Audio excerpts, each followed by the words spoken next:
안녕하세요. 반갑습니다. 조금 아까 강연배 선생님이 터키를 제일 잘하는 이라고 하셨는데 절대 그렇지는 않고요. 진심입니다. 단지 정말 말씀하신 것처럼 터키에 대해서 궁금해하시고 또 기본적인 내용들 함께 들었으면 좋겠다라고 생각을 해서 제가 좋아하는 이야기 할 수 있는 기회라고 생각해서 오늘 자리하게 됐고요. 그렇게 해서 오늘 지금 제가 계속 터키라고 하고 있는데 사실 얼마 전에 터키가 튀르키예라고 국명을 바꿨잖아요. 제가 거의 30년 동안 한국어로는 터키라고 하다 보니까 저도 모르게 터키가 자연스럽게 나와요. 그래서 이해를 해 주시길 바라고 오늘 이렇게 보건의료노조 동지들을 만났는데 사실 작년에 제가 평생 처음으로 수술을 했고 그래서 10일 동안 병원에 있어 봤어요. 입원을 해 봤는데 그러다 보니까 그 한편으로는 이 병원이라는 곳이 얼마나 이 노동과 자본과 기술이 집약되어 있는 곳인지를 처음 제가 피부로 느껴봤어요. 예. 그래서 의사부터 청소 노동자분들까지 얼마나 고맙고 미안하던지 그 10 일이 저한테는 아팠지만 그런 면에서는 굉장히 소중한 경험이었다라는 생각이 들었습니다.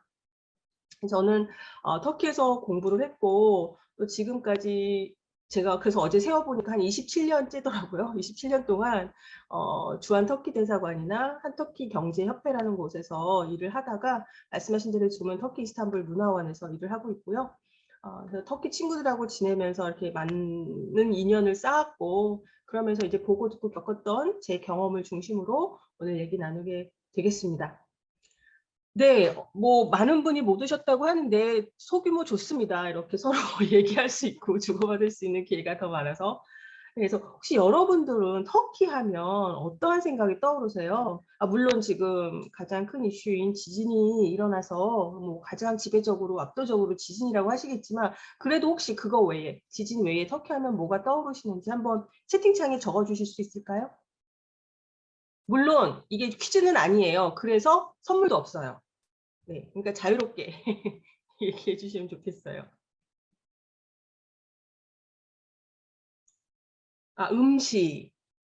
어떤 음식이요? 터키 음식 어떤 음식 메뉴 종류 아시는 뭐 케밥일까요? 음. 그거 외에는 없나 봐요. 아무도 터키에 대해서 정말 모르시나요? 아니면 너무 진물 같지 않아서? 형제의 나라. 그죠. 형제의 나라라고 많이 하는데 왜 형제의 나라인지는 제가 오늘 알려 드릴게요. 네. 좋습니다. 네. 이 정도로 할게요 그럼. 그럼 제가 화면부터 공유를 하죠. 음. 어디 갔나요? 네. 터키의 국화는 튤립이에요, 여러분. 예, 이게 튤립 하면 대부분 네덜란드를 생각하시는데 실질적으로는 터키가 그 네덜란드로 퍼뜨린 거 유럽으로 그러니까 굉장히 많은 문화들이 터키에서 유럽으로 전파가 됐는데 우리는 유럽을 통해서 받다 보니까 대부분 유럽에서 가지고 온 걸로 알게 되더라고요. 하지만 터키의 국화는 튤립이고 터키라고 쓰지만 지금은 투르키예라고 바뀌었죠. 네. 자, 그러면 터키가 어디에 있나요? 이 전 세계 지도를 보시면. 네. 아시다시피 여기. 그죠? 그래서 한국은 어디 있냐면 이 아시아 동쪽 끝 그리고 서쪽 끝에는 터키가 있는 거예요. 예. 굉장히 멀어요. 거의 8,000km고 비행기로는 12시간이 걸립니다. 그래서 간략하게 좀 터키를 소개해 드리면 말씀드렸던 것처럼 국명은 튀르키예 공화국이고요. 터키어로는 튀르키예 cumhuriyeti라고 합니다. 그리고 터키의 수도는 워낙 이스탄불이라는 도시가 수천 년 동안 중심지가 되어 왔기 때문에 이스탄불을 잘못 알고 계시는 분들이 많은데 앙카라예요. 앙카라고 그다음에 주요 도시로는 이스탄불이 뭐 거의 수도와 같은 역할을 하죠. 1,500만 명으로 수도인 앙카라보다 거의 3배에 가까운 인구가 거주하고 있고 에게해 쪽에 이즈미르 그리고 지중해 쪽에 안탈리아 같은 주요 도시들이 있습니다. 이번에 지진이 난 동남부의 도시는 사실상 굉장히 저개발 지역이에요. 저개발 지역이어서 훨씬 더 제가 마음이 아팠던 면이 있었어요. 그리고 터키의 인구는 약 8,500만 명이고 그 인구 중에서 민족 구성은 투르크족, 터키인은 터키라는 나라의 터키 공화국의 시민권을 가지고 있는 사람은 모두 터키인이죠. 그죠? 저도 만약에 귀화를 한다면 터키인이 되겠죠. 하지만 그 민족은 투르크족이고요. 대부분의 투르크족이 약 70% 되지만 약 20% 좀 넘는 수의 쿠르드족이 함께 살고 있고, 그리고 또 남부 쪽으로 가면 아랍족, 그리고 아르메니아계, 또 기타 그리스인이나 유태인 등이 아주 복합적인 민족 구성이 되어서 살고 있는 나라입니다. 면적은 한반도의 3.5배고 남한의 약 8배 정도의 크기로 굉장히 큰 땅이에요. 그리고 대부분의 영토는 아시아 쪽에 97%가 있어서 여기 아나톨리아라고 하는데 97%가 아시아 대륙에 있지만 보스포러스 해협을 사이로 두고 유럽 대륙에도 약 3%의 영토가 있어요. 그 지역이 이제 조금 이따 배우실 뭐 비잔티움의 메카였던 콘스탄티노플이었고 지금 이스탄불로 불리는 곳이죠. 그래서 흔히 농담으로 터키에서는 뭐 아시아에서 아침을 먹고 건너가서 점심은 유럽에서 먹을 수 있어. 뭐 이런 농담들을 하기도 해요. 그리고 터키의 언어는 터키어입니다. 이거는 우랄 알타이어족 어계 중에서 알타이어족에 속하고 한국어도 알타이어족에 속해요. 그래서 사실 터키와 한국어가 어순이 비슷한 면이 비슷하고 굉장히 생각을 하는 구조가 그래서 비슷한 면이 많아서 의외로 한국 사람들이 낯선 언어지만 쉽게 배울 수도 있는 뭐 초중급 단계까지는 쉽게 접근할 수 있는, 그래서 터키 사람들도 한국어를 그렇게 어려워하지 않는, 그래서 서로 잘 쉽게 배울 수 있는 언어이기도 합니다. 그리고 종교는 전 국민의 대다수가 이슬람교도예요. 이슬람교도 중에 이제 수니파가 다수고요. 그 외에도 기독교나 유태교, 그리스 정교의 메카가 이스탄불에 있어요. 예를 들어서 카톨릭의 메카는 로마잖아요. 그리고 이슬람의 메카는 사우디아라비아에 있고, 그런데 이 그리스 정교의 그 오르토독스 처치라고 하는 곳의 메카가 이스탄불에 있습니다. 비잔티움이었던 곳이었기 때문에. 그리고 많은 분들이 뭐 이슬람교도가 97%, 뭐 98%라고 하니까 여기가 이슬람 국가다라고 잘못 그러니까 오해를 하시는 면이 많은데, 엄밀히 말해서 이슬람 국가라고 하는 것은 이란이나 사우디아라비아처럼 샤리아라고 하는 이슬람 율법으로 다스리는 나라들을 말한 거고요. 터키는 헌법상 정치와 종교가 분리가 되어 있어요. 철저한 세속주의 국가입니다. 예.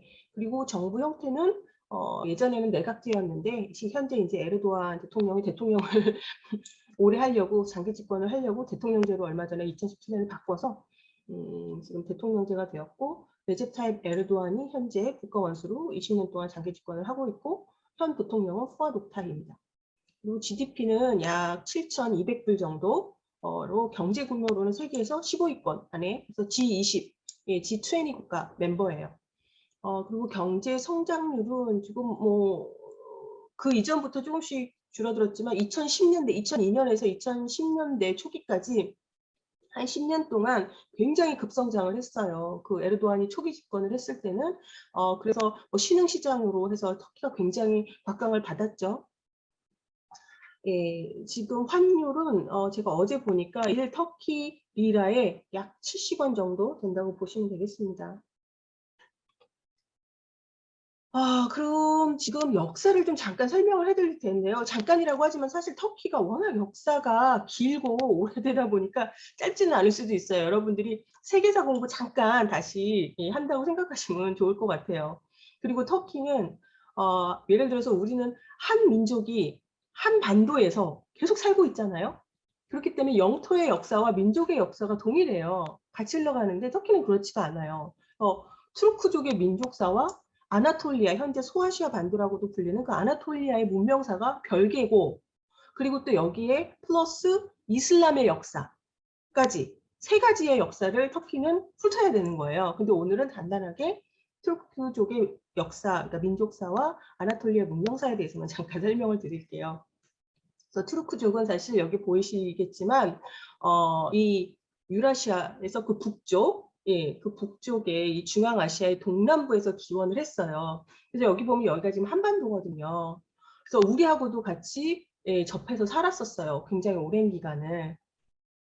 그래서 현재 그 우리가 탄탄이라고 하는 지역들 있죠. 러시아 밑에 카자흐스탄, 투르크메니스탄, 아제르바이잔, 카자흐스탄, 우즈베키스탄, 키르기즈스탄, 타지키스탄 같은 이런 나라들이 투르크족이에요. 투르크족이 함께 살고 있고 그 투르크족들이 이제 국가를 근대 국가를 세워서 살고 있는 그런 나라들이고요.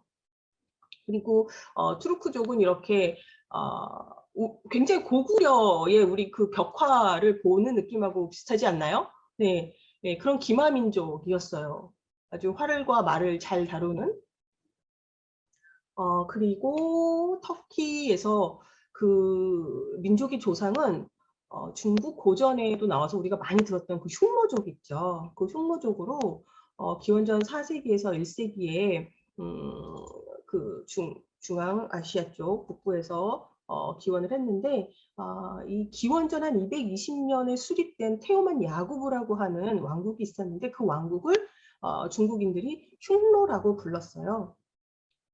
그런데 뭐 중어 사상에 따르면 이 흉노가 뭔가요? 그리고 역사 시간에 배웠지만 바로 북방의 오랑캐죠. 예, 그 오랑캐족이 흉노였고 그게 바로 투르크족입니다.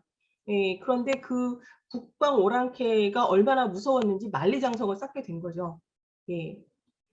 그 다음에 투르크족의 직접적인 조상은 돌궐족이에요. 돌궐 제국도 많이 들어보셨죠. 그래서 이 돌궐족은 고구려하고 많은 교류를 했어요. 그래서 고구려와 동맹을 맺고 수나라를 함께 치는 예, 그런 동맹을 맺기도 했던 돌궐족이고 이 돌궐족이었다라는 것이 그 현재 몽고라고 하는 나라에 그 들어보신 적이 있을 거예요. 오르혼 비문이라고 굉장히 오래전에 수천 년 전에 비문을 세워서 이 돌궐이라고 하는 제국이 어떻게 세워졌고 자세한 그러한 것에 대해서 적어놓은 오르온 비문이 발견이 돼서 이 돌궐족의 존재를 확실하게 알 수 있게 되었죠. 인류 역사상. 그런 다음에 이제 돌궐 제국 이후에 투르크족은 위구르 제국을 또 세워요. 8,9세기경에. 근데 이 당시에는 이미 이슬람을 받아들이게 되었고 그 당시에 고려, 우리나라에서 고려가 위구르 제국과 많은 교류를 하게 되고요.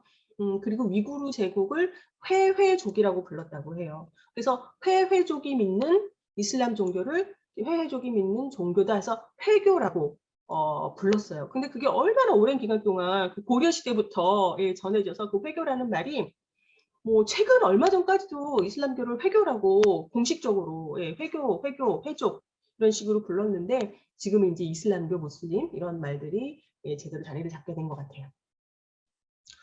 그 이후에 이제 이 위구르 제국과 함께 천천히 서진을 하게 되면서 10세기에서 11세기 정도부터 이제 아나톨리아 반도에 투르크족들이 정착을 하게 돼요. 그러면서 세운 국가가 셀주크 투르크였습니다. 근데 이 셀주크 투르크에서 일부 분파가 독립을 해서 오스만 그 오스만 베이예요. 그 독립을 한 그 가문의 수장이 오스만 베이인데 그 오스만의 이름을 따서 오스만 제국이 이후에 이제 어마어마한 제국이 되는 거죠. 그래서 한 500년 넘게 지속되면서 그 오스만 제국이 또 무너지고 나서 현재 터키 공화국이 네. 예, 질문 있으면 채팅으로 하셔도 되고요. 손 들고 하셔도 됩니다. 네. 그래서 그 터키 공화국이 1923년에 세워졌는데요. 아시다시피 올해가 2023년이잖아요. 사실은 터키가 올해 그 수립 100주년 기념 준비를 하고 있었어요. 예, 굉장히 수립 100주년 기념을 하고 있었는데 이 올해 2023년 초에 지진이 이렇게 벌어지면서 정말 잊을 수 없는 100주년이 될 수밖에 없는 좀 아픈 예, 사건이 생겼네요. 그래서 터키 국토에 지금 보시면은 지금 이렇게 터키 민족사를 터키 공화국까지 흘러왔는데 그 외에 제가 말씀드린 것처럼 이 영토 아나톨리아의 역사는 또 따로 있다고 했잖아요. 그래서 이 아나톨리아의 역사는 지금 보시다시피 아나톨리아가 이쪽 유럽을 잇고 흑해를 위에 두고 이 유라시아 대역을 대륙을 동과 서로 잇고 있는 그런 문명의 교차로 역할을 하는 굉장히 중요한 지정학적으로 중심지예요. 그러다 보니까 이곳에서 굉장히 많은 문명들이 성세를 했는데요. 예를 들어서 이 메소포타미아 문명 많이 들어보셨잖아요. 인류 최초의 문명들 4대 문명 하면 뭐 메소포타미아, 황하, 뭐 인더스, 이집트 이렇게 나일강 쪽으로 얘기를 하는데 거기에서 많이 들어보신 그 유프라테스 티그리스 강 있죠? 그 시원지가 바로 여기 터키입니다. 아나톨리아의 시원지고 인류 최초의 도시인 사탈회유이라는 곳도 이쪽 코냐 쪽에서 발견이 되었어요. 그리고 일리아드의 서사시에 나와서 우리가 신화라고 알았지만 사실은 1960년대에 터키에서 발견되면서 이것이 신화가 아닌 실존한 역사였다라는 것을 알게 된 것이 바로 트로이예요. 트로이 전쟁 아시죠? 영화로도 많이 보셨을 거고. 그게 신화가 아니라 실제로 여기 지금 보시면 목마 보이시죠? 이 투르바 지역에서 유적지가 발견이 됐어요. 예, 그래서 그런 트로이가 있었고 또 히타이트가 있었고 고대 그리스, 리디아, 프리기아, 우라르트 등등이 있었는데 보시면은 이 히타이트는 이 하토샤 이쪽 지역에서 발달을 한 최초의 찰기 문명이었어요. 그리고 우리가 고르디온 매듭이나 또 마이다스 왕 아시죠? 손만 대면 뭐 금으로 변했다 하는 그 미다스라고도 하고 마이다스라고 하는데 그 왕도 역시 실존했던 인물이고 그 프리기아라고 하는 나라 이쪽에 있었는데요. 프리기아라고 하는 나라의 왕이었어요. 그리고 또 한편으로는 페르시아 제국도 여기를 지배했었고 알렉산더 대왕의 헬레니즘의 제국이었고 로마 제국의 땅이었고 그 이후에 동로마 제국으로 불리던 비잔틴 제국의 땅이었고 이렇게 아나톨리아 반도에는 역사적으로 약 30개의 민족이 거주를 했었고요. 그 중에 지금까지도 계속 발굴이 되고 있는 15개의 민족의 문화 유적과 유물이 남아있는 거예요. 그러니까 땅만 파면 유물이 나오는 거예요. 실질적으로 정말. 그래서 말씀드린 이런 트로이 목마 이게 실제로 그 트로이에 이렇게 세워져 있습니다. 그리고 이 트로이 전쟁을 이쪽 지역에서 찍고 그 새로 만든 트로이 목마를 뭐라 그러나요? 그런 거 촬영 도구로 썼던 트로이 목마를 또 기증하고 갔다고 그러더라고요. 그리고 히타이트 제국은 그 당시에 고대 그리스인 미케네 문명과 또 그 파라오가 살았을 때 파라오 당시에 이집트 문명하고 함께 공존했던 그런 문명이었고요. 말씀드렸던 프리기아와 리디아는 금화나 은하 같은 동전주화를 최초로 만든 민족이에요. 네, 그런 민족들이 또 머물렀던 곳이고요. 한편으로 말씀드렸던 것처럼 페르시아 제국, 300이라는 영화 보셔서 대부분 아시죠? 스파르타라고 하고 뻥 차는 거. 그 영화에 나오는 그 이란의 페르시아 제국이 한때 이곳을 지배를 했었고요. 그 다음에 알렉산더 대왕이 마케도니아에서 시작해서 이 일대를 다 휩쓸었던 마케도니아의 알렉산더 대왕의 제국이기도 했고요. 또 로마 제국의 전성기의 지도인데요. 로마 제국이 지배를 했었어요. 보시면 비잔티움이라고. 그래서 나중에는 동로마, 그죠? 동로마가 이 비잔티움적이 주황색인데요. 여기까지 해서 그 문명들이 지나갔습니다. 그래서 갔다 오신 분이 있는지 모르겠는데 터키에 가서 반드시 가는 곳이 이 아야소피아죠. 하기야 소피아. 하나님이 주신 신성한 지혜로 만들었다라는 의미인데요. 이 하기야 소피아가 약 4세기경에 건설이 된 거예요. 이게 건축이 된 건데 지금 몇 년입니까? 장장 1500년이 넘는 시간 동안도 이게 건재해요. 그리고 아시다시피 지금 터키는 굉장히 지진이 자주 일어나는 나라거든요. 그 지진이 한 번 일어나면 뭐 도시를 휩쓸 정도로 강진도 자주 있었는데 그럼에도 불구하고 그 1500년이라는 시간을 거슬러서 아직까지도 존재하고 있어요. 이 건물이. 그래서 이 내부를 보면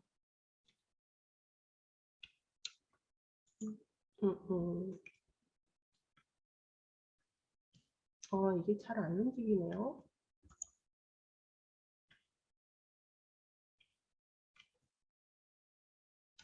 죄송합니다. 네, 이게 지금 내부인데요. 그 내부에는 이러한 모자이크들이 원래는 되어 있었어요. 근데 그 모자이크를 오스만 제국이 이스탄불로 콘스탄티노플을 정복하면서 훼치를 해버렸어요. 무너뜨리거나 하지는 않았죠. 그래서 그게 보존이 되어가지고 이후에 전부 긁어내서 이렇게 모자이크의 원형이 드러났는데, 그 오스만 제국 당시에는 이게 지금 아랍어 현판이거든요. 여기를 비잔티움의 기독교의 메카로 쓸 수는 없잖아요. 그러니까 그 예배를 드리는 모스크로 변환을 시켰고, 그러기 위해서 필요한 몇 가지 이제 장치들을 해놓은 거죠. 그리고 여기에 이제 술탄이 올라가서 예배를 드리던 곳과 메카를 향한 정중앙의 예배소와, 그리고 이제 그 성직자들이 올라가서 설교를 하거나 할 수 있는 것들이 세팅이 되어 있어요. 이게 원래 되어 있는 것이 아니죠. 여기 보면 이게 메카를 향해서 약간 비틀어져 있는데요. 그러니까 이게 원래는 모스크가 아니기 때문에 메카 방향이 아닌 약간 비틀어진 각도가 비틀어진 모양으로 설치가 되어 있는 걸 보실 수 있어요. 사실은 그래요. 이게 그 이전에 지배하고 있었던 곳에 내가 정복을 했다고 해서 거기에 중요한 건물들이나 상징적인 역사적인 인물들을 다 파괴한다, 파괴하지 않는다, 선택이 할 수 있잖아요. 근데 터키의 오스만 제국 같은 경우는 그 로마 제국의 기존의 유적들을 모두 보존을 했어요. 무너뜨리거나 망가뜨리지 않고. 그래서 뭐 흔히 말하면 우리가 이제 어떠한 집에 새 집에 들어갔는데, 남의 집에 들어갔어. 우리 집은 아니었는데 남의 집에 갔는데 그 집의 인테리어가 너무 잘 돼 있는 거야. 그럼 그 인테리어를 굳이 다 때려 부시고 새로 인테리어를 할 필요가 있을까요? 괜찮은데? 그죠? 그런 개념으로 봐도 된다라는 생각도 들더라고요. 그래서 그 아야소피아에 있는 성모 마리아와 아기 예수의 모자이크 천정 쪽에서 보실 수 있고요. 지금 그리고 예수님과 12사도들의 모습도 있고, 그리고 예수님께 그 로마의 황제가 이 아야소피아를 지어서 봉헌하는 그런 모습의 모자이크도 볼 수 있습니다. 잠깐 그 아야소피아를 안에 내부를 4K로 보여드릴까 하는데요. 잘 구동되나요? 네. 네. 터키의 많은 사람들이 지금 아야소피아가 원래는 박물관이었어요. 박물관이었는데 이슬람을 정치화하고 있는 현 대통령이 얼마 전에 여기를 다시 모스크로 바꾸면서 예배를 드리는 곳이 되어버렸죠. 하지만 예배 시간이 아닌 시간 동안에는 이렇게 자유롭게, 예전에는 박물관이었어서 유료였는데 지금은 무료로 관람을 할 수 있다고 합니다. 그래서 지금 들어가는 입구고요. 들어가는 입구에 이제 회랑을 보시게 될 거예요. 긴 회랑. 1500년이 된 건물인 거예요. 근데 내부에 들어가면 사람이 압도가 되지 않을 수가 없어요.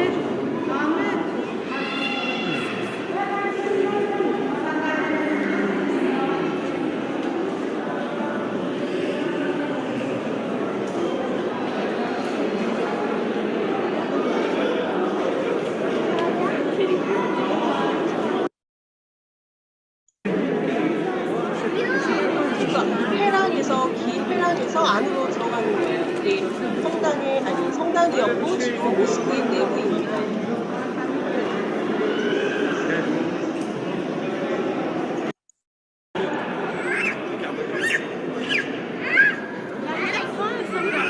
이렇게 굉장히 큰 건물이 가운데 기둥이 없어요. 보시면 아시다시피 이 도움이 굉장히 높은데 여기까지 지금 뻥 뚫려 있어요, 내부가.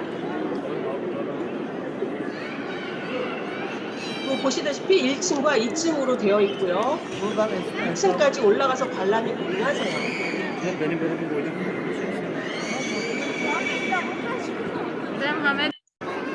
네, 천정이 실제 모습이고,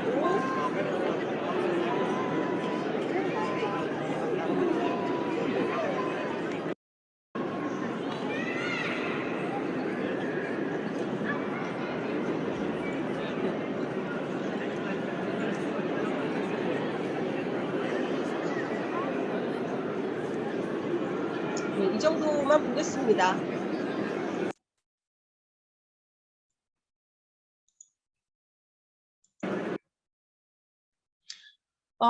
그러면서 이제 이 터키 영토에는 말씀드렸던 것처럼 어마어마한 문화 유적들이 유물이 남겨졌고, 터키 영토 도처에서 이제 이러한 유적을 찾아볼 수가 있어요. 그래서 이스탄불이나 앙카라를 가시면 전국적으로 고대 유물들을 수정하고 있는 박물관들을 찾아보실 수 있을 거예요. 그래서 그 비잔틴이라는 도시는 사실 그리스 장군 비잔스가 세운 도시여서 이름을 비잔티움이라고 지었고, 기원 후 313년에 로마 황제 콘스탄티누스 대제가 기독교를 공인한 후에 수도를 비잔티움으로 옮겨가요. 그러면서 도시명을 자신의 이름을 따서 또 콘스탄티노플이라고 변경합니다. 나중에 로마가 동서로 갈라져서 동로마 제국이라고 불리기도 하죠. 서로마 제국이 멸망을 한 이후에도 1000년을 계속 간 비잔티움을 동로마 제국이라고도 불렀어요. 그래서 이 땅이 뭐 처음에 비잔티움, 콘스탄티노플, 그리고 현재는 어떻게 되나요? 이스탄불로 불리잖아요. 그렇게 명칭으로만 봐도 예, 그 땅의 역사를 대충 짐작을 할 수가 있어요. 그래서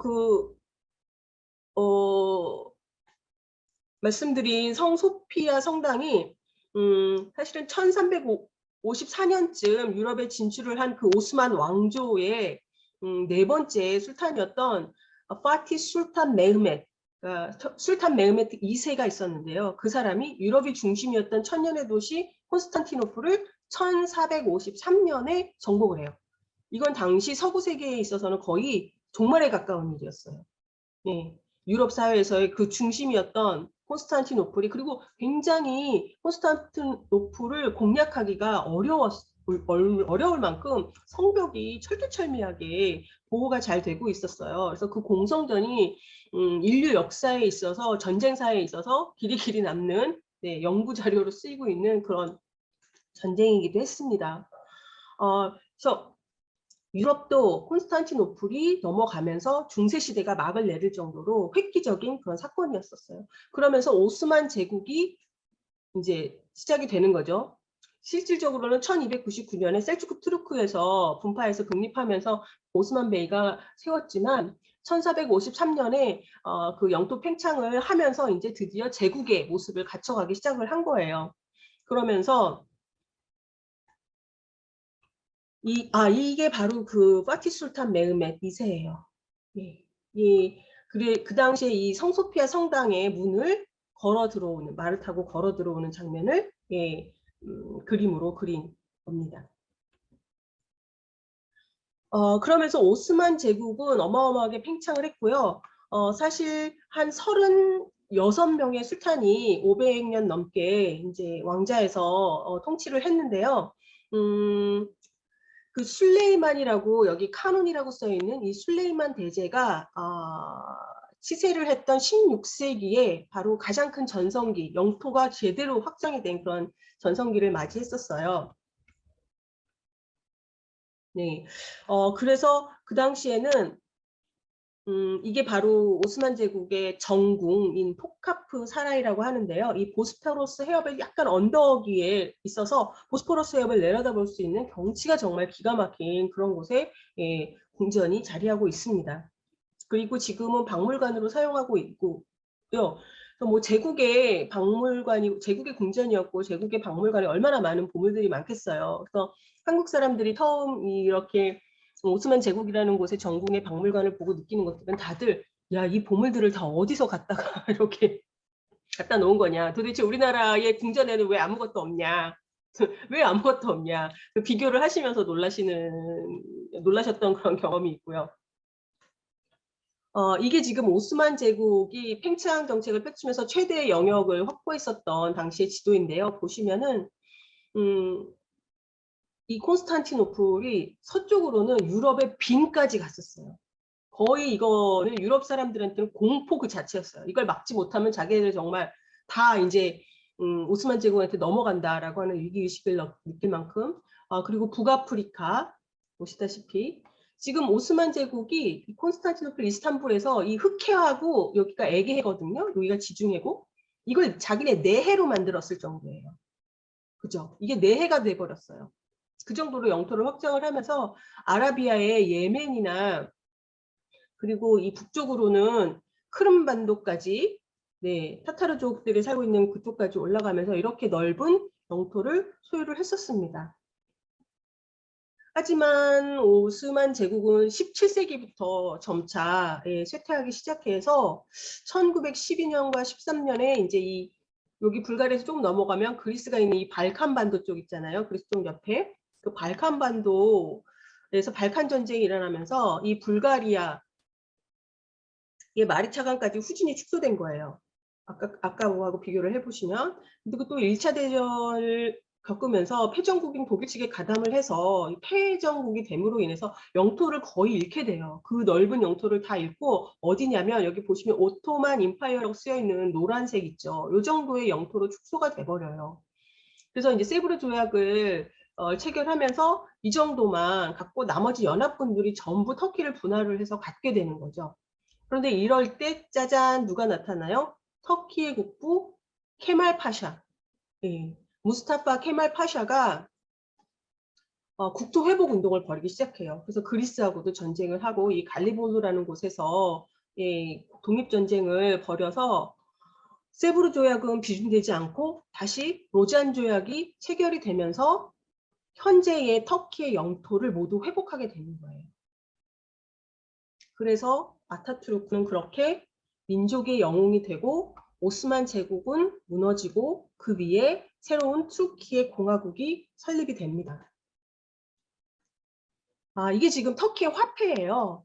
네, 이 왼쪽에 있는 거는 화폐 개혁이 되기 이전, 통화 개혁이 되기 이전이고요. 이게 지금 새로운 터키시 리라인데요.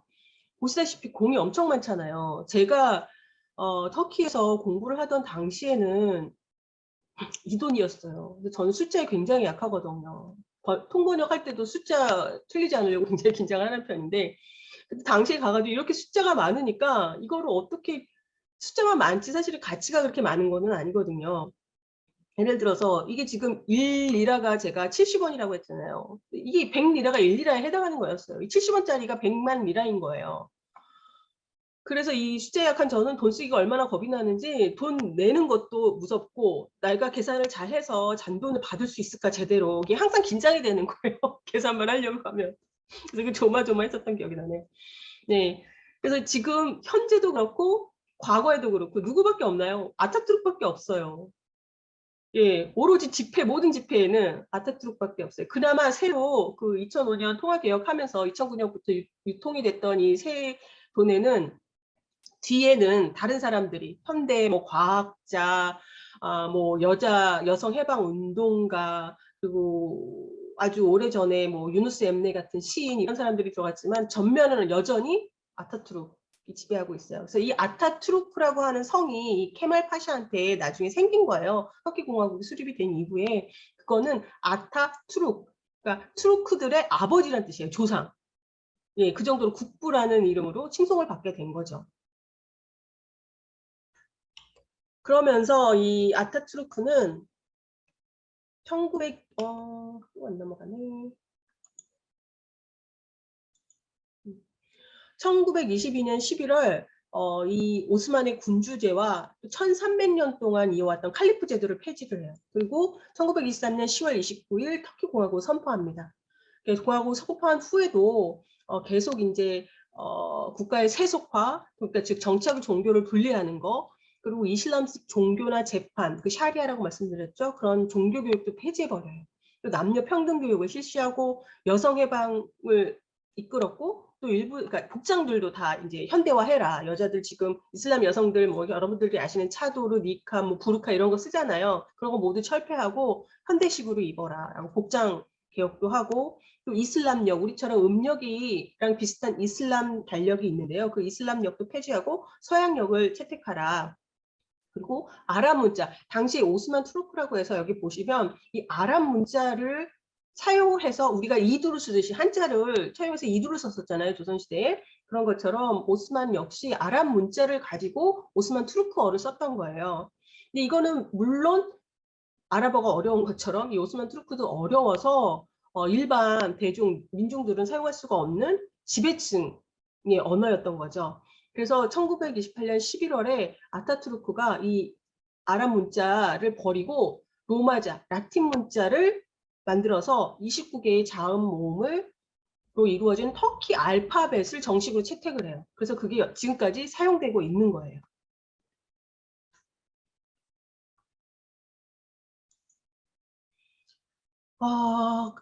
사실 이 아타투르크는 1923년 이후에 얼마 못 살고 죽어요. 젊은 나이에 죽고 난 후에도 하지만 세속주의를 근간으로 하는, 그러니까 정치와 종교를 분리로 하고 서구와 유럽화하는 정책을 계속 유지를 해요.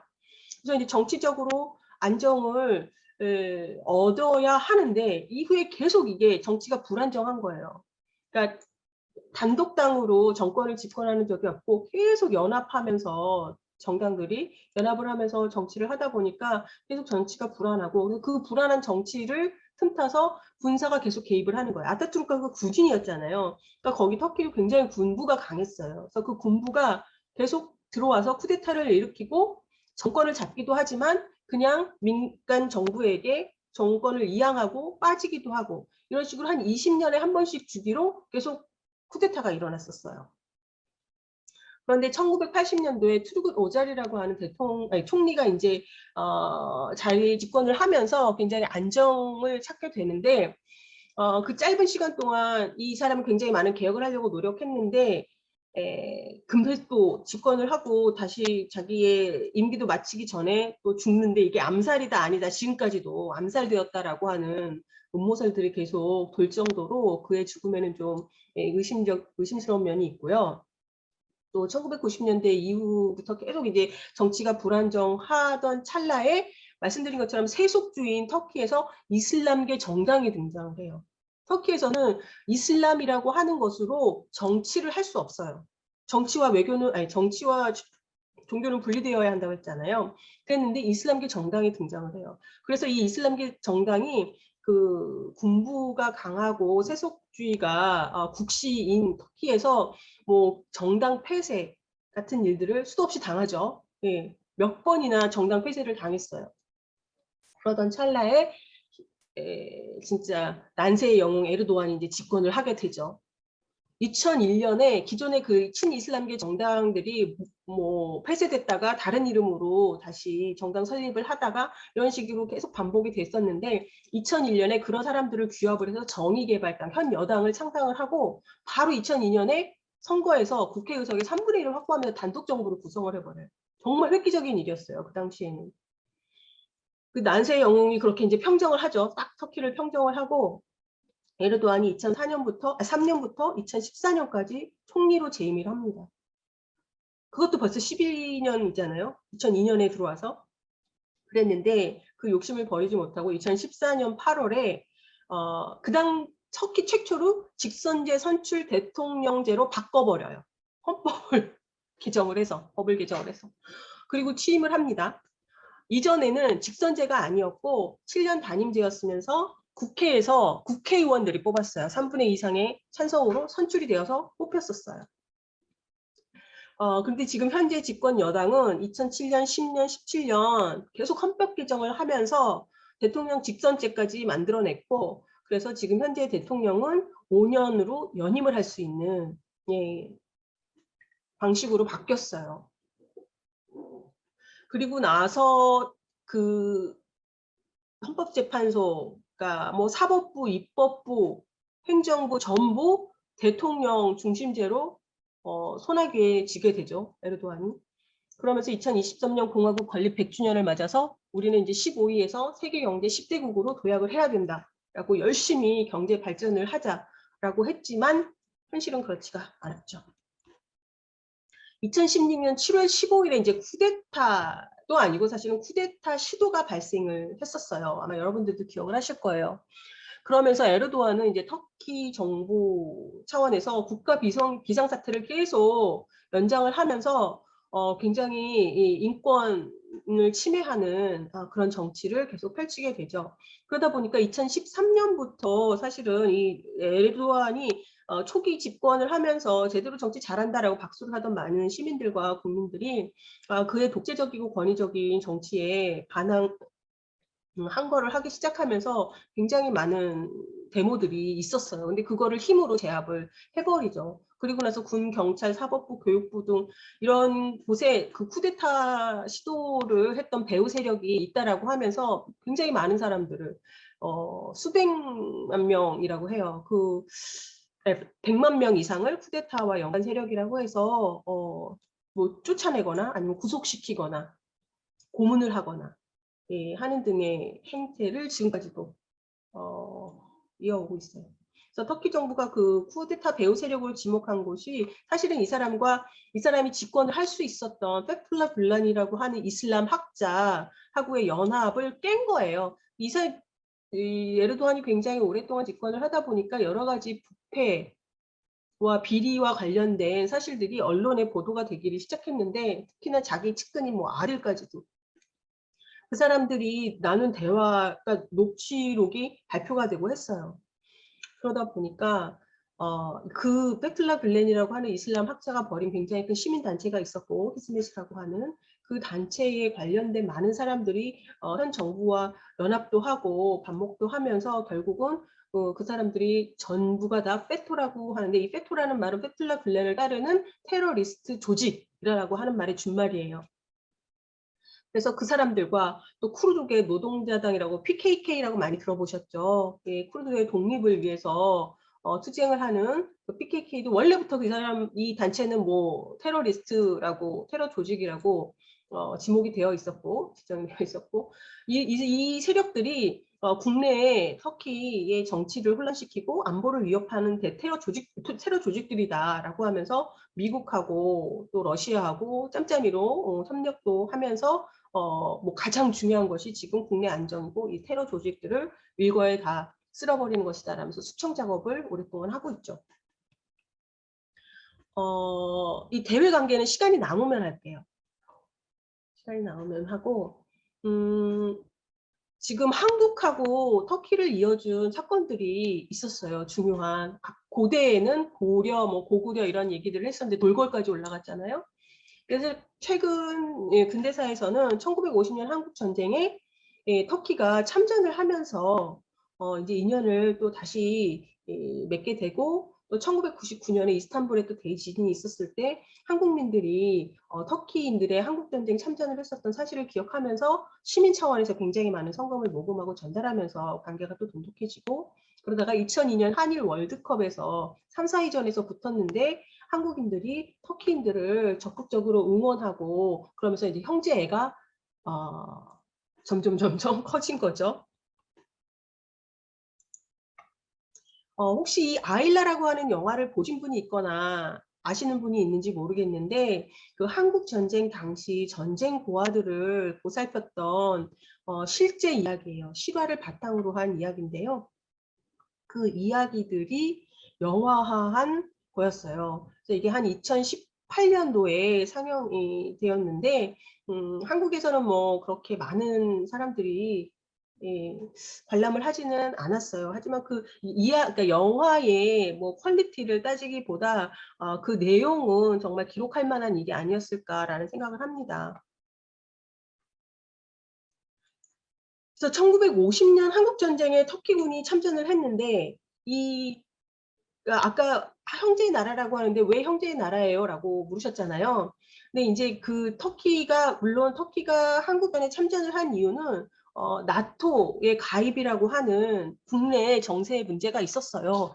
그렇지만 거기에 참전을 하겠다라고 정부 발표가 있자 굉장히 많은 젊은 청년들이, 군인들이 참전을 하게 되었고, 가장 많은 군대가 파견된 나라 중에 하나예요, 터키가. 그리고 가장 많은 그 청년 군인들이 목숨을 잃은 나라이기도 하고, 그거 플러스 더 중요한 것은 이 고아들을 위해서, 물론 다른 나라 참전한 군들도 고아들을 위해서 여러 가지를 했죠. 근데 터키인들 같은 경우는 바로 이 고아들을 모아서 고아원을 만들어줬어요. 네, 그 이야기를 좀 해드리고 싶어요. 그래서 이 서로를 이렇게 잊고 지내고 있다가 잠시만요. 이 지금 터키 군인하고 한국 소녀잖아요. 이렇게 참 가깝고 부녀처럼 보이는데 이 사진은 그 당시 이제 터키 군인들의 모습을 신문에 그 당시 신문에 이제 이게 보도가 되면서 기념 우표로도 만들어졌을 정도로 예, 유명한 사진이에요. 근데 이 사진 속에 이 소녀는 8살이었다고 해요. 당시에 8살이었고 지금은 80세도 넘으셨겠네요. 몇 년 전에 다큐멘터리를 만들었을 때가 80세이셨으니까 최민자 씨라고 하는 할머니인데 전쟁통에 이제 가족을 잃고 길에 쓰러져 있었는데 터키 군인들이 이렇게 발견해서 데려다가 직접 보살핀 거죠. 키운 거죠. 그래서 거기에 대한 생생한 기억이 80세가 되셨는데도 있으시더라고요. 그걸 증언을 하시는데. 그래서 이 자신을 이렇게 가까이서 돌봐줬던 슐레이만 대위를 터키를 가서서 찾아요. 그런데 이미 사망하셔서 그분의 묘지에 가서 묘지를 쓰다듬으면서 그 당시 저를 돌봐주셔서 정말 감사했습니다. 아버지라고 하시는 그런 장면이 있었어요. 근데 이게 자신들이 보살폈던 전쟁 고아뿐이 아니라 그 당시 대부분의 터키 군인들이 동고동락했던 이 한국인들을 잊지를 못하고 찾고 싶어하는 분들이 많았어요. 이거 역시 제가 이제 영상 번역을 했던 자료인데요. 그 2002년 당시에 한일 월드컵 때 한국 참전 용사들을 초청을 했거든요. 한국 정부가. 그랬을 때 그 중에 한 분인 이산 우이군이라고 하는 이산 알리 우이군이라고 하는 이 할아버지가 미스터 킴을 찾고 싶다고 하시는 거예요. 자기네 통역관으로 일을 했던. 근데 이게 진짜 우리나라에 미스터 킴이 얼마나 많아요. 그 미스터 킴을 어떻게 찾겠어요. 그런데 하여튼 이분의 기억에 의지하고 이 사진에 이 한 장 남은 사진을 그때까지도 보관하고 계신 거예요. 이 할아버지가. 그래서 이 사진에 기반을 하고 그 당시에 같이 있었던 여러 터키 통역을 했거나 했던 분들을 물어 찾아봤더니 이분이 미스터 킴이 아니라 미스터 여였어. 여상현 씨였던 거예요. 이 할아버지가. 그래서 당시에는 이 여상현 할아버지가 18세로 통역관으로 참전을 했고 학도병으로 그리고 이 이사 씨는 20세였던 거예요.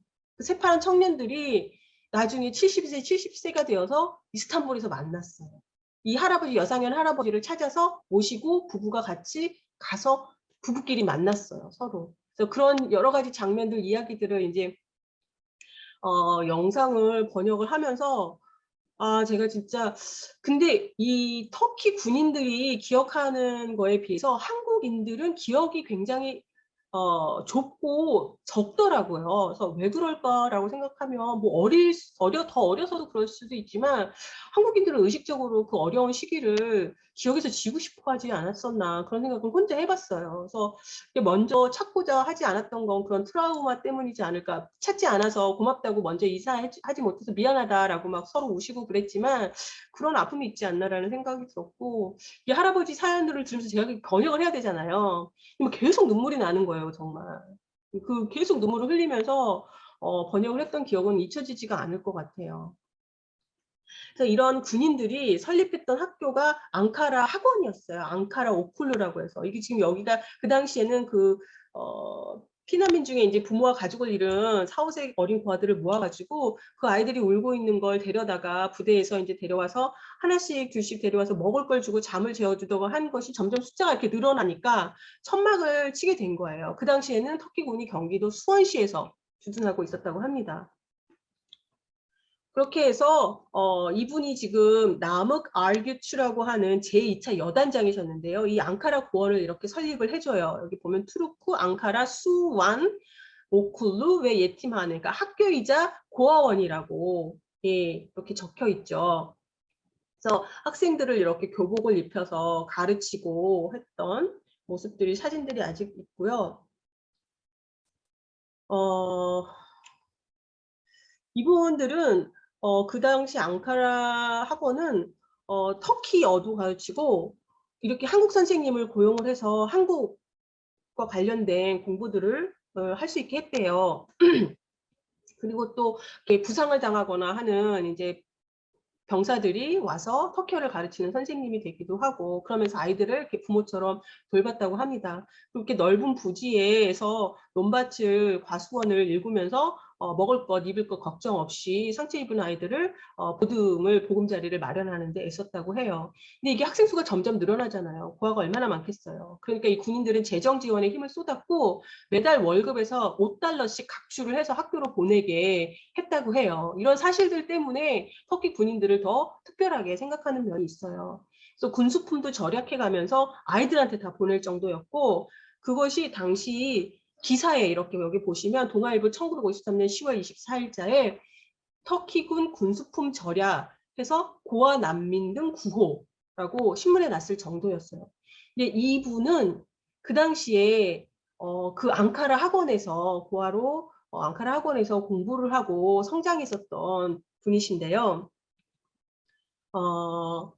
나중에 제가 이제 그러니까 대사관에서 근무를 할 때 그 대사관의 국경일 행사들이 있거든요. 그럼 이제 많은 분들을 초청을 하는데 저희가 이분들이 형제회가 그 앙카라 학원을 졸업하신 분들의 동문회거든요. 그래서 이분들을 초청을 해서 만나고 그랬었어요. 그래서 교복 같은 걸 일본에서 맞춰서 가지고 와서, 왜냐면 한국에는 전후에 뭐가 있겠어요? 뭐가 남아있겠어요? 물자가. 그러다 보니까 일본에서 맞춰와서 우리에게 보내줬고, 그리고 또 학교도 다 보내줬고, 또 여기서 못 배우는 건 외부 중고등학교 가서 배우고 식사도 굉장히 잘 챙겨줬다라고 하는 증언을 하셨어요. 그래서 이 오수업 할아버지가 나중에 자기가 크고 보니까 당시 군인들도 사실은 굉장히 어렸는데 전쟁터에서 그 얼마나 힘들었을 겠느냐. 그 괴로운 상황에서 어떻게 우리를 돌봐주었는지 나중에 내가 크고 머리가 굵고 보니까 눈물 나도록 고맙더라 라고 말씀을 하시더라고요. 그 당시 이제 졸업사진들, 이렇게 점차 학생들이 늘어난 졸업사진이고, 그 앙카라 학교 출신 형제 모임의 어르신들이세요. 지금까지도 이렇게 돈독하게 만나고 계시다고 합니다. 그리고 한편으로는 그 한국전쟁 참전했던 용사 할아버지들이 지금 뭐 80, 90이 되셨고 굉장히 많은 분들이 이제 돌아가시고 몇 분 안 남아 계시긴 해요.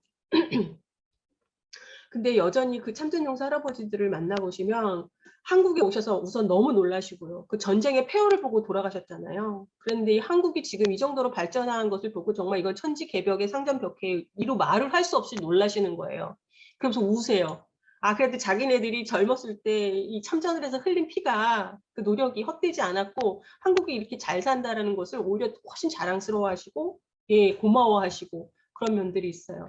그래서 한 분은 엘트를 구된 할아버지는 아이들을 돌보면서 사실은 자기들도 힘을 얻었다. 그렇게 그 당시 그 어린 10대와 가스물이 된 청년들에게나 고아가 된 어린아이에게나 이 전쟁은 감당할 수 없는 무게였을 것 같아요. 그 피비린내나는 전쟁터에서 모두가 불행했지만 그 서로가 서로를 돌보고 의지하면서 위로가 되지 않았을까.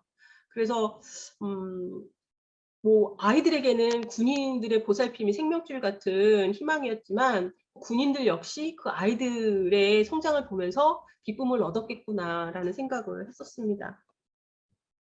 그 청년들이 이렇게 다 할아버지가 되셨어요. 지금은. 그리고 휴전 이후에도 사실은 1960년대 말까지 미국과 터키, 태국을 제외한 나머지 국가들은 전부 이제 병력을 철수를 했거든요. 근데 터키하고 태국만 한 개 중대 병력을 주둔시켰어요. 그리고 터키와 태국 병력은 주한 유엔 사령부의 상징으로서 남아있는 면도 있었는데, 터키 정부는 한국 전쟁이 끝난 후에도 매년 일개 여단을 교대하면서 유엔군 소속으로 한국에 파병을 했습니다. 그러면서 여기 보시다시피 이들이 이슬람 신자였기 때문에 이렇게 같이 예배를 드리는 모습들을 많이 한국인들에게 남겼어요.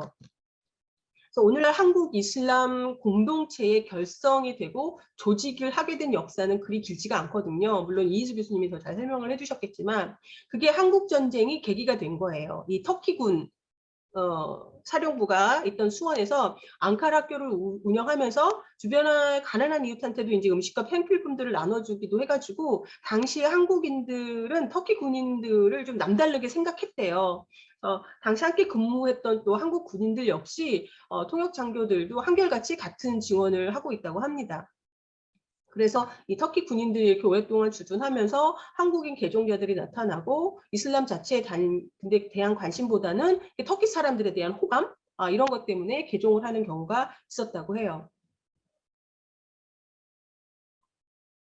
그리고 1971년에 터키군이 철수를 하고 한국과 터키는 사실 서로를 잊고 살았어요. 서로 먹고 살기 바쁜 시절이었죠. 사실 힘들고 어렵고 한참 이제 경제 개발하면서 내부 사정들도 많았고 그랬는데 이게 우연히도 1999년에 이렇게 터키 대지진이 일어나기 전까지는 이렇게 서로를 잘 모르고 살다가 그 지진으로 굉장히 많은 사람들이 사망을 하고 4만 명 이상이었거든요.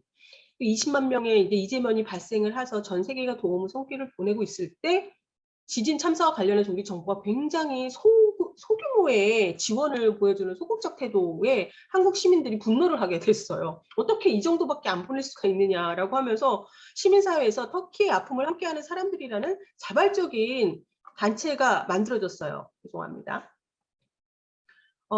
그래서 구호금 모금에 나섰고 지금도 열심히 여러분들이 구호금 모금하고 계시잖아요. 한국민들이. 당시에도 그렇게 자발적으로 시민사회에서 일어났고 거기에 동아일보사에서 캠페인을 벌여서 굉장히 큰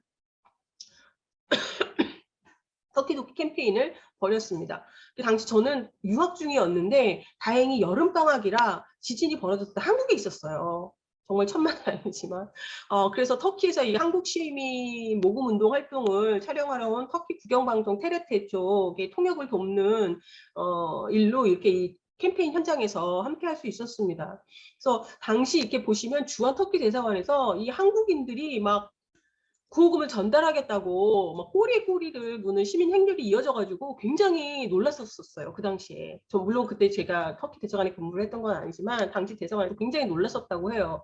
그래서 그렇게 모금이 된 13억 원 정도의 지원금하고 물품을 터키 국민들한테 직접 전달을 했고 이 터키의 아픔을 같이 함께하는 사람들은 이후에 한터 친선협회를 창립해서 지금까지도 교류를 하고 계십니다. 장학 사업도 하고 계시고 학술 교류 또 이런 아까 그런 할아버지들 참전 할아버지들과 유가족들을 초청해서 한국에서 편히 모시기도 하는 사업 등등을 하고 계세요.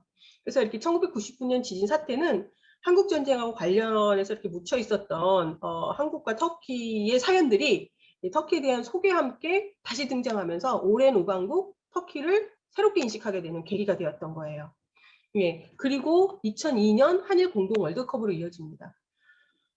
2002년에 터키는요, 48년 만에 처음으로 월드컵에 출전하게 되었었어요.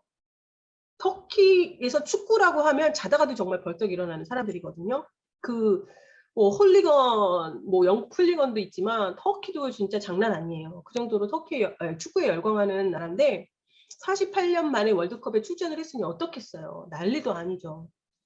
그런데 또 한국에서는 월드컵을 앞두고 이렇게 우리를 위해서 한국전에서 참전을 했던 터키를 위해서 터키 팀을 좀 응원을 하자라고 하는 또 시민 조직이 만들어진 거예요.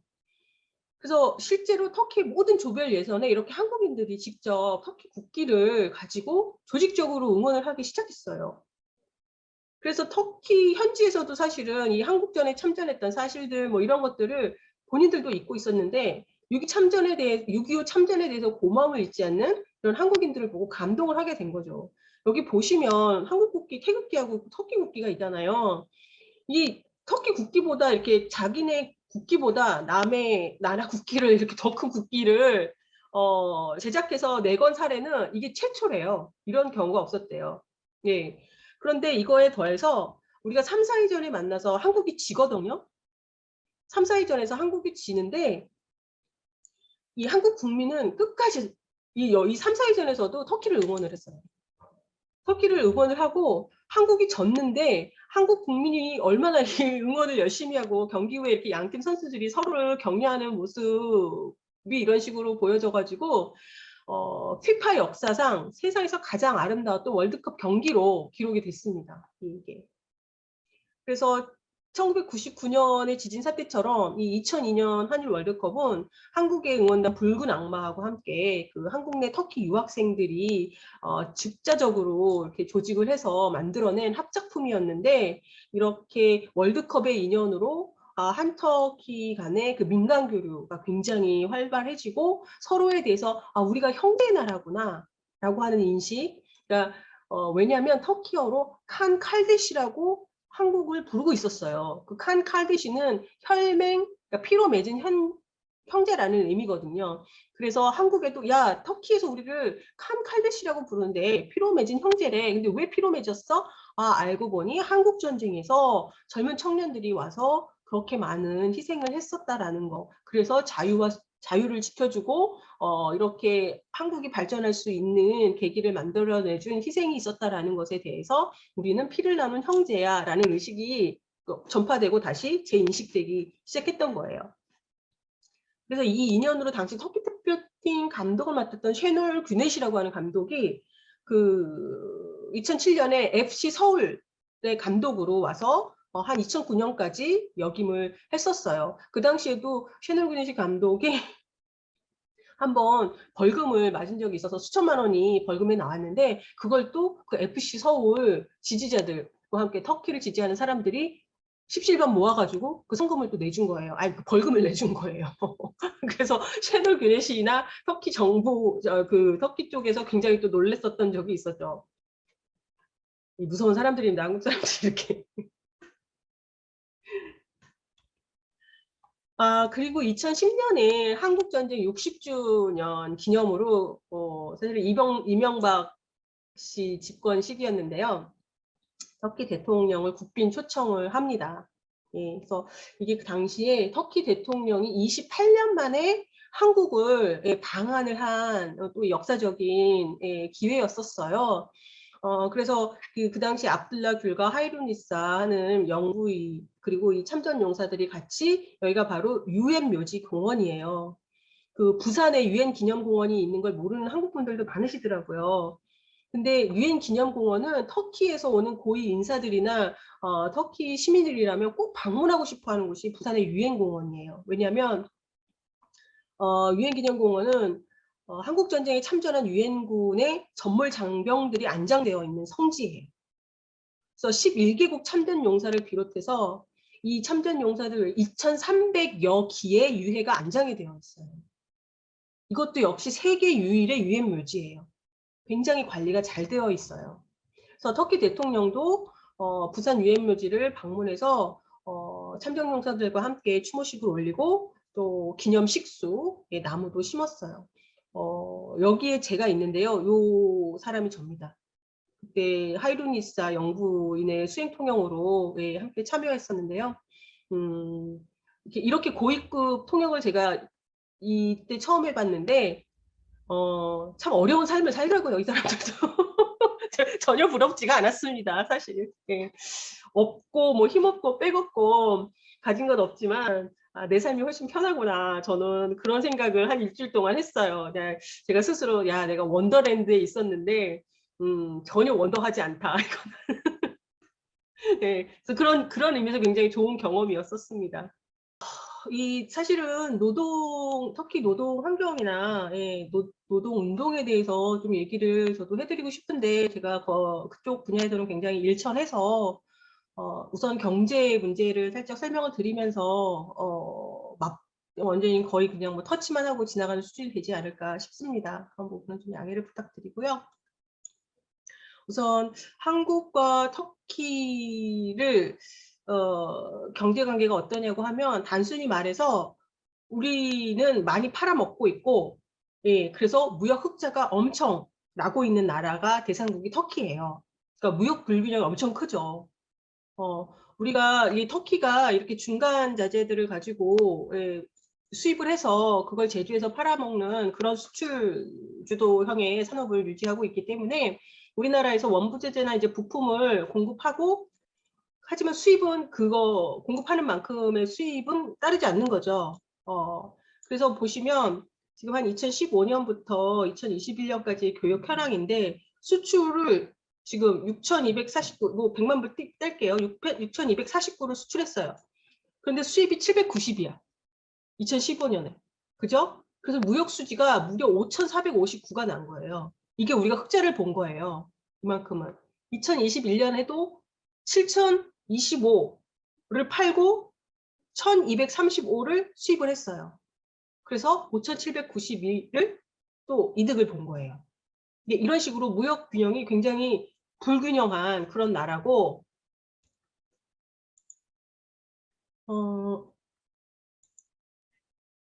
우리나라에서 주요 무역 흑자 대상국들이 있어요. 우리가 많이 팔아서 흑자가 나는 나라들이 있는데 8위가 바로 터키예요. 저희가 수출을 하는 나라들이 얼마나 많습니까? 한국이. 근데 그 중에서 8위가 터키일 정도로 터키가 우리한테는 굉장히 고마운 나라이기도 해요. 이런 면에서는. 그래서 우리나라는 주로 뭘 팔고 있냐면 뭐 합성수지, 철강판 이런 게, 근데 이런 게 지금 진출되어 있어요. 이런 기업들이 터키에 투자를 하고 거기 현지에서 생산을 할 정도로 투자가 되어 있고, 뭐 석유화학 섬유, 뭐 자동차 부품, 또 현대 자동차가 그 유럽 시장을 보고 터키 이즈미트라는 대도시에 합작을 해서, 정부랑 합작을 해가지고 공장을 굉장히 큰 규모를 세웠거든요. 그래서 그게 1997, 8년도였는데 2010년부터는 터키 국내의 자동차 판매량 1위를 현대가 차지할 정도로 굉장히 호외전을 하고 있습니다. 잘 싸우고 있어요.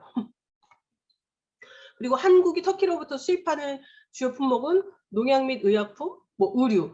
터키산 의류 굉장히 흔하게 보셨을 거예요. 메이드 인 터키로. 특히나 또 자라라고 하는, 그죠? 그 자라라고 하는 브랜드 같은 경우도 그렇고, 터키 이 면 제품이 굉장히 질이 좋거든요. 면하고 가죽, 뭐.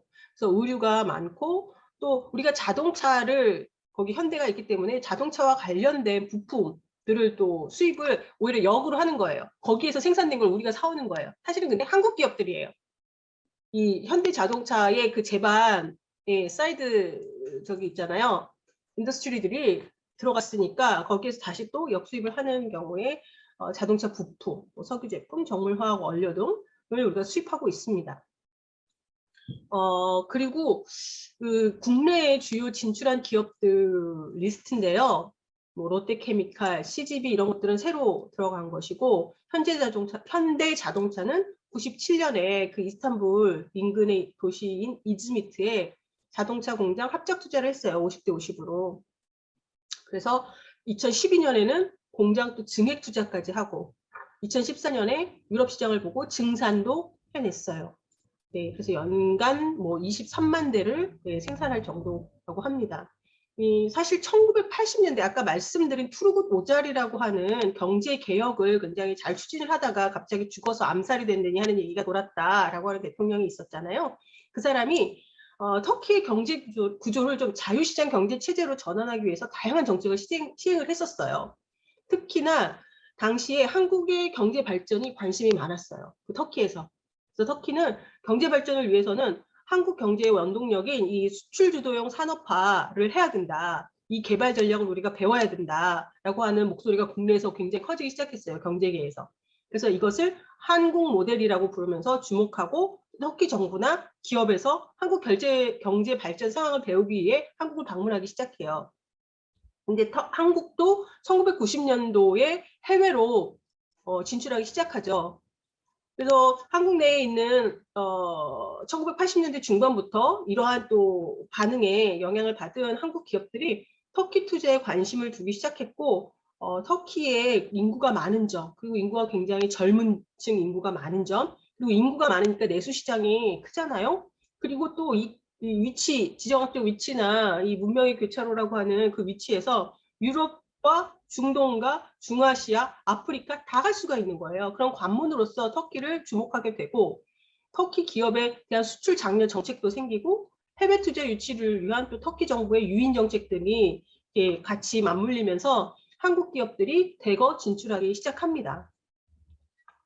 그래서 터키 내에서 한국 기업의 최초로 투자를 한 것은 사실은 금성이었어요. 지금 현재 LG전자라고 하는 금성이 1987년도에 터키 가전제품 제1회사였던 최고의 회사였던 베스텔하고 합작 투자를 해서 회사를 설립하고 뭐 전자레인지나 컬러 TV 같은 거를 생산했어요. 그리고 유럽으로 수출하고, 그리고 또 그 같은 해에 삼성전자도 터키의 탈트슈라고 하는 홀딩하고 합작을 하면서 이즈미르, 그 에게해 연안의 이즈미르에서 공장을 세우고 컬러 TV하고 비디오를 조립 생산했습니다. 이후로 이제 계속해서 뭐 현대종합상사, 대후, 삼성물산, 선경 SK 등이 계속 터키에 지사를 설치하기 시작했죠. 그러면서 현대자동차가 굉장히 큰 투자를 했고 이후로 다른 회사들 포스코, 효성, 뭐 최근에 CGV까지도 엔터테인먼트와 홈쇼핑으로 진출을 했어요. 네, 터키 내에서 사실 한국 상품에 대한 이미지가 굉장히 좋은 편이에요. 예, 좋은 편이고 또 국민들 간의 정서가 굉장히 친밀하기 때문에 한국 상품에 대해서 선호도가 많습니다. 그리고 또한 이런 투자 말고 이 방산 산업으로도 한국과 터키가 굉장히 끈끈해요. 그래서 이 군사 협력 관계가 있다 보니까 최첨단 기술이 집약되어 있는 산업이 방산이잖아요. 그래서 방산 협력도 잘 하고 있고 그 양국 간 방산 협력으로 한 2001년에 K9 자주포라고 하는 대포를 팔 수 있었고 삼성 쪽에서 그리고 또 공동 생산을 하면서 이 한층 더 업그레이드된 경제 협력을 하게 됩니다. 이후에 또 로템이 그 K1이라고 하는 탱크 수출을 위해서 노력을 했는데요. 그 현대 로템이잖아요. 그 현대 로템이 그 뭐냐 탱크 수출 사업을 위해서 제가 그때 통역을 담당했었거든요. 그래서 뭐 터키 정말 사성 장군들 뭐 합참 의장 오셔가지고 굉장히 쫄면서 잘 알지도 못하는 방산 분야 진짜 열심히 공부해가면서 예, 통역을 했었습니다. 근데 그 탱크 수출 외에도 로템은 터키 내의 그 고속철하고 경전철 차량들도 수출을 하면서 굉장히 터키 내에서 입지가 확고한 편이에요. 공장 유로템이라고 해서 공장이 생겼고 이런 식으로 뭐 경제나 방산이나 협력이 확대되다 보니까 국가 전략 사업에 있어서도 우선권을 주는 파트너로 발전을 해요. 그러면서 2008년에 터키에서 이제 원자력 발전소를 설립을 하겠다고 했는데 마침 한국 이명박 대통령 시절에 원전 수출에 박차를 가해서 어디에 했나요? 아랍에미리트에 원전을 먼저 팔게 됐잖아요. 최초로. 그러다 보니까 이제 뭐 시동이 걸려서 터키에서도 우리가 가자. 그래서 아큐유라고 하는 지중해 쪽에서 원전을 첫 번째 것을 설립하겠다고 했을 때 진짜 수위 대응으로 굉장히 밀착돼서 협상을 했는데 결과는 안 됐죠. 러시아에 넘어갔어요. 근데 그 협상 통역 역시 제가 맡았었는데 좀 안타깝기는 한데 한참 지나고 제가 원자력에 대해서 더 공부를 해보니 그런 협력이 안 한 것이 더 낫지 않았을까라는 생각도 솔직히 듭니다. 저는. 그래서 로템 K1 탱크 수출 통역이나 2008년에서 2010년 원전 통역이나 하면서 이제 이 양국 간의 규모가 이제 카파가 굉장히 커지고 있구나라는 걸 실질적으로 많이 느낀 계기가 됐었어요. 그리고 정말 맛보기처럼 터키 노동운동에 대해서 살짝만 언급을 할게요. 저도 급히 공부를 했습니다. 사실은. 터키 지금 보시면 왼쪽에 있는 게 투르키예 이슈치 샌디칼라르 콘페데라시온이라고 해서 우리나라의 한국 노총에 해당하는 연맹이고요. 그 옆에 투르키예 데브림지 이슈치 샌디칼라르 콘페데라시온은 우리나라 민주노총에 해당되는 그래서 직역을 하면 터키 혁명 노동 조합 연맹이에요. 예, 여기는 터키 노동조합 연맹이고 그래서 한국노총과 민주노총에 해당하는 그런 연맹들이 1952년에 설립되고 여기서 나와서 1967년에 디스크가 설립이 된 거예요. 그래서 디스크가 우리나라의 민주노총과 가깝게 교류를 하고 있는 걸로 알고 있습니다. 지금 회원 현황은 사실은 보시면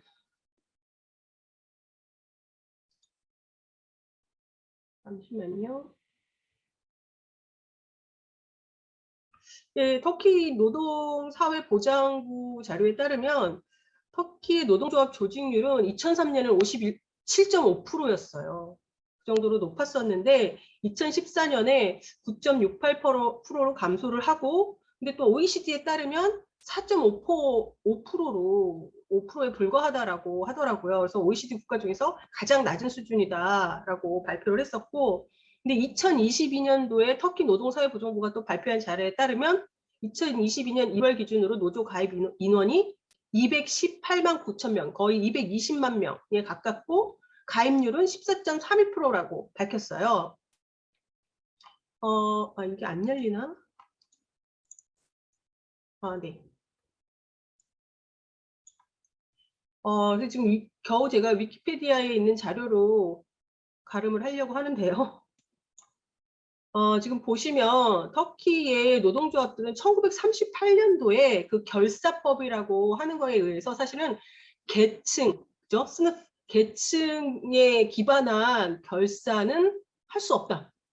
라고 헌법에 그렇게 규정을 해서 노조를 금지를 했었던 거죠, 사실은. 그랬다가 1946년에 이게 개정이 되면서 이제 그 폐쇄됐던 노동조합들이 1947년부터 다시 새로운 법에 따라서 다시 이게 합법적으로 노조를 설립할 수 있게 되는 그런 계기가 되었고요. 그 노조 가입률은 아까 말씀드린 것처럼 57.5%였지만 2014년부터 줄어서 OECD는 4.5%에 불과하다고 하고 지금 1948년부터 1964년까지 그 노동자들의 수와 노조 가입 수, 노조에 가입한 가입 원수, 그래서 그 노조 가입률을 보여주고 있는 거예요.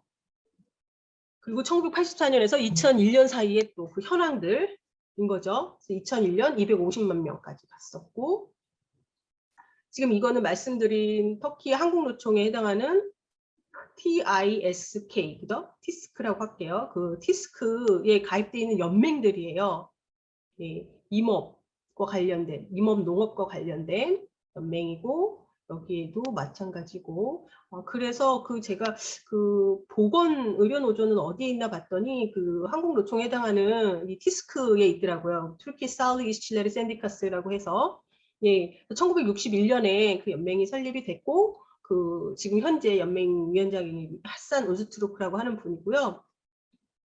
인원 근데 가입 수가 그렇게 많지 않아요. 6,546, 그죠? 그래서 가입률은 그래도 조금씩 증가하고 있다. 0.17% 증가를 했다라는 현황을 보여주고 있어요. 그리고 디스크에 해당하는 연맹들. 근데 여기에는 이제 그 보건의료노조 연맹이 없더라고요. 디스크 내에는. 제가 봤을 때는. 그리고 그 외에도 다른 연맹들이 있어요. 학 20의 바울르 샌디칼라라고 해서 권리노동 총연합이 있고, 노동연합이 있고, 또 행동과 노동, 그죠? 행동할 수 있는 행동파 노동조합도 있고, 조합연맹도 있고, 그리고 독립노동자 노동조합들도 있습니다. 뭐 이 정도 선에서 그래서 터키의 혁명적 노동조합 총연맹이라고 하는 그 디스크 같은 경우에는 그 티스크라고 하는 데서 독립해서 창설한 노동조합이고, 터키의 아까 말씀드린 그 4개 주요 노동조합 연맹 중에 하나이면서 국제노동조합연맹하고 유럽노동조합연맹에 소속되어 있어요. 그래서 한국의 민주노총하고도 교류가 원활하고요.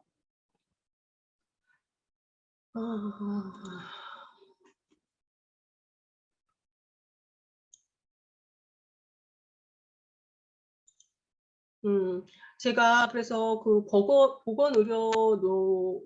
보건의료연맹에 그 홈페이지를 한번 들어가 봤어요. 그랬더니 이 홈페이지 정면인데, 여기에서 보면 가장 최근에 이제 2월 15일 날, 그 민간 프랑스 의료 노동자들하고 그 병원에서 일을 하시는 노동자들하고 함께 그 의료 노동자들의 권리에 대해서 논의를 하는 만남을 가졌다라고 하는 공지가 올라와 있고, 그럼 과연 우리가 이 보건의료 노동자들을 위해서 우리 조직이 무엇을 하는데 힘을 보태야 되냐라고 하는 강령과 같은 내용들이 나왔더라고요.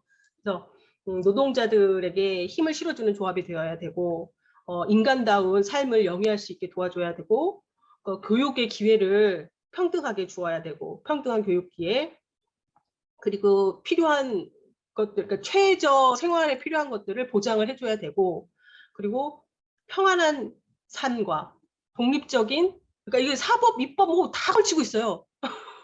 그런 것들이 그런 것에 목표를 두고 있어요.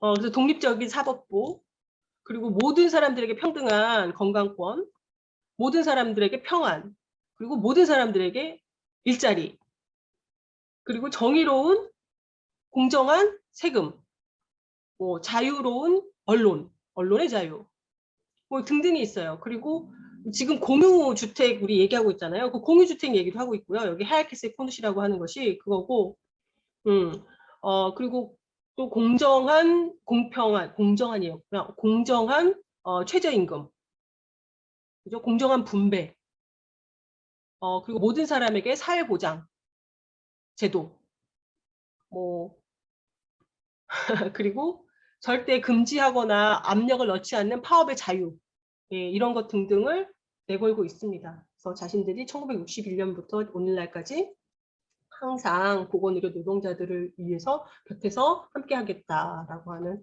문구가 있더라고요. 사실 지금까지 한국과 터키가 어떻게 인연을 맺어왔는지 제 경험 안에서 얘기를 드렸는데요. 이제 한국과 터키는 과거의 인연에서 새로운 또 인연으로 나아가야 되지 않을까 싶어요. 계속 형제의 나라, 뭐 한국전쟁 그 얘기만 할 수는 없잖아요. 그러면 어떤 것을 공유해야 하느냐 했을 때 과연 한국과 터키가 민주주의와 평화, 세계 평화를 위해서 무엇을 공동으로 모색할 수 있는가라는 것을 좀 더 우리가 논의하자라는 걸로 저희가 터키 문화원하고 제가 몸담았던 한터키 경제협회 등에서 그동안 한국 국회하고 한터 친선 의원협회가 있어요. 그 국회의원들 왜 각 나라별로 친선 의원협회 만들잖아요. 그것과 공동으로 민주주의와 관련된 포럼들을 한 4차에 걸쳐서 진행을 했었습니다. 한국 터키 상호 이해 연속 세미나라고 하는 프로젝트로. 근데 이것이 이제 현재 그 에르도안 정부가 워낙 권위적이고 장기 집권을 통한 여러 가지 어려운 상황을 만들고 있어요. 사실 제가 몸담고 있는 조직들이 반정부 단체로 낙인이 찍혀서 운신을 잘 못하고 있어요. 굉장히 오랫동안. 지금 쿠데타의 배후라고 그랬잖아요. 저희가 쿠데타의 배후 세력이더라고요. 그 사람들에 의하면. 그러니까 가만히 있었더니 가만히가 되고 진짜 보자 하니까 보자기가 되는 그런 형국이 돼버렸어요.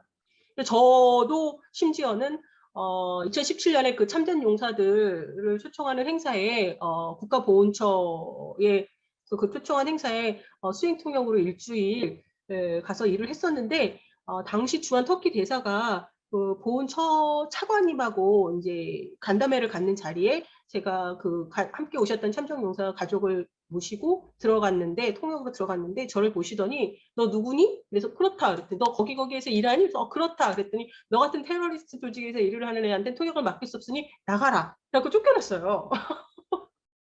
네, 그래서 내가 테러 조직의 테러리스트구나. 이렇게 영광스러운 일이 내 생에 이런 타이틀은 다시 한번 들을 수가 없겠다. 근데 사실은 그때는 굉장히 심적으로 힘들어서 제가 살이 쭉쭉 빠질 정도로 억울해가지고 제대로 대처를 못했다는 그 억울함에 정말 힘들었거든요. 그래서 그 억울함, 그 피해를 입고 차별을 당하는 사람들의 억울함을 그때 제가 진짜 체험할 수 있는 기회였는데 그것도 감사하더라고요. 지나고 보니까 제가 언제 그런 심정을 한 번이라도 느껴보겠어요. 다행이라고 생각해요. 사실은 저는 지나고 보니. 예, 그래서 죄송하지만 제가 지금 터키 정부에서 지정한 공식 지정 테러 조직에서 일을 하는 직원입니다. 여러분.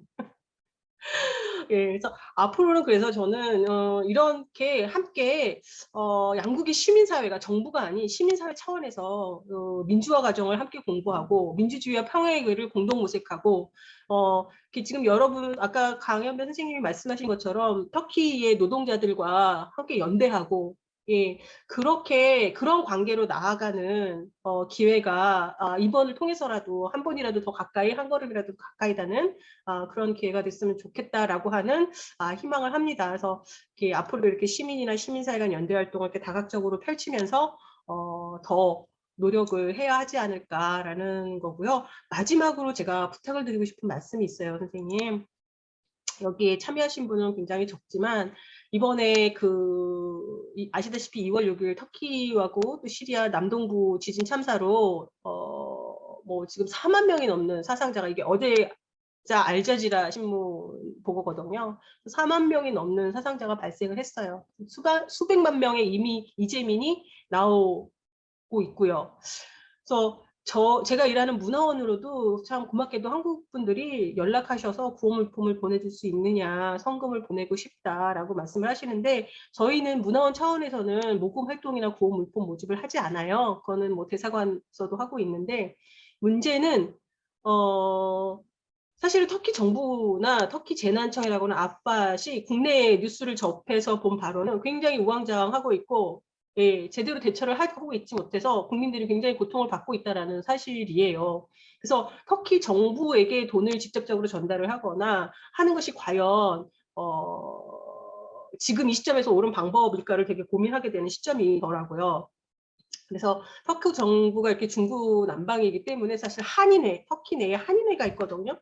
그 한인회에서 아예 그 정부를 거치지 않고 지자체, 피해 재난 지역인 지자체하고 협의를 해서 좀 춥기도 하고 이 사람들이 이제 일상으로 복귀가 되어야만 되는 시점이잖아요. 이제 구조 작업은 거의 막바지에 이르렀고 그래서 그 지자체인 하타이라고 하는 지역에 제일 필요한 게 무엇이냐 했더니 컨테이너가 필요하다.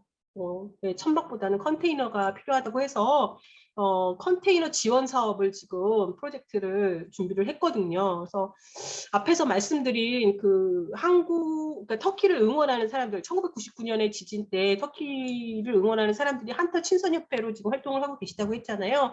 거기에 이희수 교수님이 사무총장으로 계세요. 그래서 그쪽으로 모금을 보내주셔도 되고요. 그쪽하고 협력해서 지금 한인회가 모금을 하고 있거든요. 그래서 만약에 혹시라도 어디 모금을 하고 싶은데 내지는 우리 노조 차원에서 모금을 했는데 어디로 전달하고 싶다라고 하실 때 저한테 연락을 주시면 이쪽으로 직접 전달해 드릴 수 있도록 제가 도움을 드리고 싶어요. 그래서 혹시라도 그런 기회나 주변에 그런 걸로 망설이시는 분이 있다면 연결을 해주시면 정말 고맙겠습니다. 네. 제 말씀은 오늘 여기까지 드릴게요. 제가 너무 길게 얘기했네요. 50분까지 마치라고 했는데 질문하실지 못하게 제가 막 8분밖에 안 남겨놓고 이랬네요. 죄송합니다. 혹시 예, 이제 마이크 키시고 다들 얘기를 해보시면 어떨까요? 좀 얼굴도 좀 보여주시고 그랬으면 좋겠는데 공유를 중지하겠습니다. 네, 말씀 잘 들었습니다. 혹시 질문 있으신 분들은 해주시고요. 뭐 카톡으로 텔레그램에 올려주셔도 좋고, 잠깐 말씀을 드리면 저희가 이제 정기대의원대회가 지난주에 있었어요. 그래서 9일, 네. 10일 날 했는데 저희가 이번 이제 지진 관련해서 모금 운동을 적극적으로 하기로 했거든요. 아, 그래서 네네. 이제 지금은 아닌데 지구별로 하면 꽤 많이 모아질 것 같고 또 물품 네. 모금하는 것도 이제 같이 결정을 해서 저희가 이제 네네.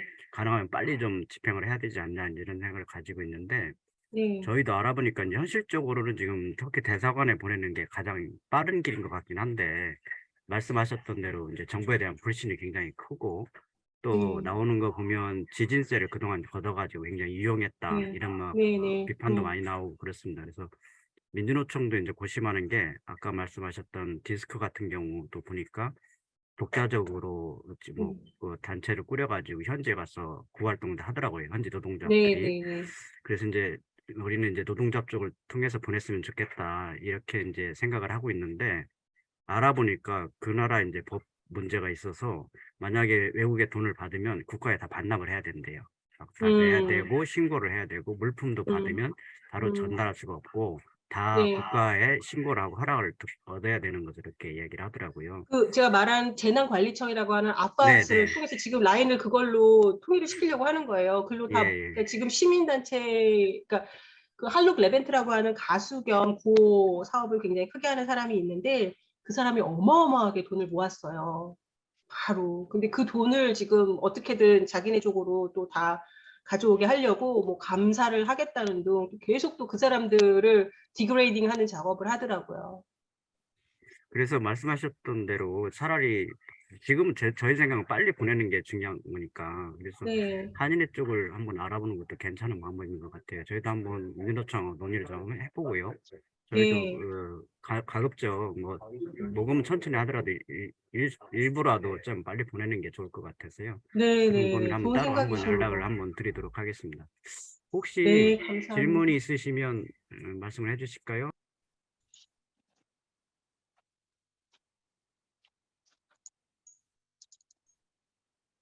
아무것도 괜찮습니다. 아무런 거라도 예, 터키와 관련해서 궁금하신 점 있다면 없으시다면 제가 너무 설명을 잘한 거죠? 맞습니다. 아니면 관심들이 너무 없으시거나 전자라고 생각을 할까요? 혹시 오늘 터키에 대해서 강의 들어보시고 예, 뭐 생각의 변화라거나 뭐 몰랐던 거 알았던 점이 있다라고 한 말씀 해주실 분이 계실까요? 장숙희 선생님 이러면서 아는 사람. 양석기 선생님, 양석기 자리에 안 님장이 한 계신 거 말씀, 아니야? 자리에 안 계신가? 예, 저는 굉장히 개인적으로 좋았고요.